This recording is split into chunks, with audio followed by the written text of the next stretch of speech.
বাবারি ধরে দাও।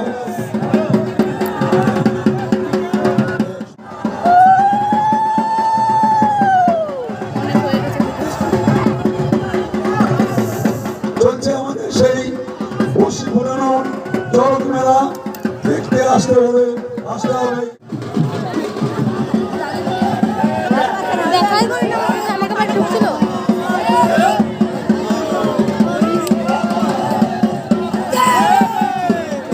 দেখুন আমাদের সন্ন্যাসীরা চরক গাছ বসে বসে চরক করছে।